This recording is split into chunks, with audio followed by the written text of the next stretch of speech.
Happy Halloween! Yes, this is Dawn Moore at Allegiance Title Company.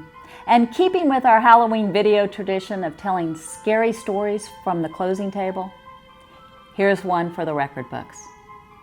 We had a transaction closing where our property had a 6-foot drainage easement along the back of the property. Our owner had placed a fence inside that drainage easement to hide the culvert from view.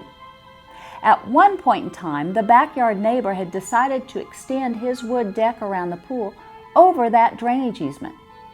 After all, we weren't using that space, and that gave him more area around the pool.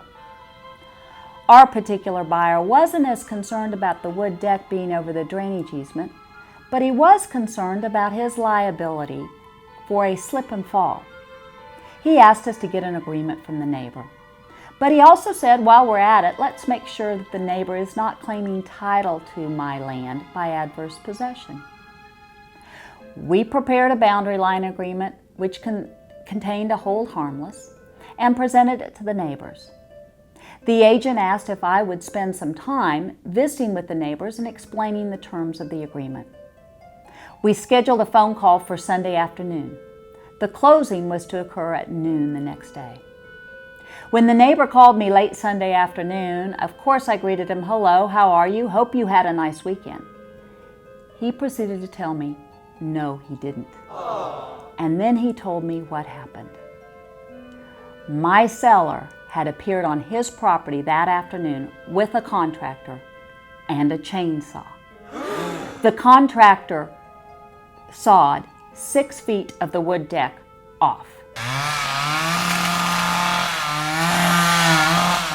I thought the neighbor was joking. When I realized he wasn't joking, I said, "What happened?" And he said, he wasn't there when it happened, his wife was. I said, "Well, what'd the wife say to the neighbor?" He said, "My wife locked the doors." I probably would have too. So when he got home, he proceeded to go talk to the neighbor and ask, "What were you doing?" And the seller told him, "I have a surveyor coming back to my property at 8 a.m. tomorrow morning to survey the property. I am closing at noon tomorrow, and this is not going to stop me." My response was, and only could be, "She isn't closing at noon tomorrow." The doctrine of adverse possession states that if someone occupies land openly and adversely to another, over time, the land being occupied becomes the property of the possessor. And adverse possession runs with the land, not with ownership of the land.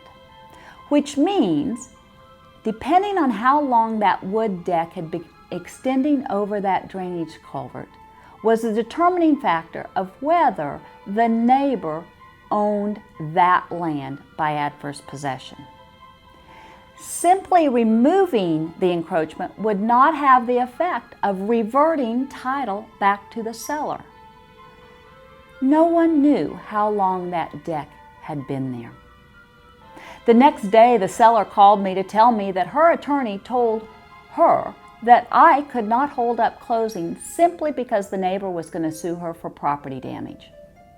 I told her I agreed with her attorney, but I wasn't holding up the closing because they were going to sue her for property damage. I was holding up closing pending resolution of title issues that were created. Happy ending to this story. We were able to close this transaction on the following Thursday, getting all the necessary documents from all the required parties signed, and the seller paid the neighbor to refinish the wood deck. When you face title issues on any of your transactions, please call us. It is important to rely on your title professional to come up with solutions to title issues. Allegiance Title is your resource for results. Happy Halloween. Yeah.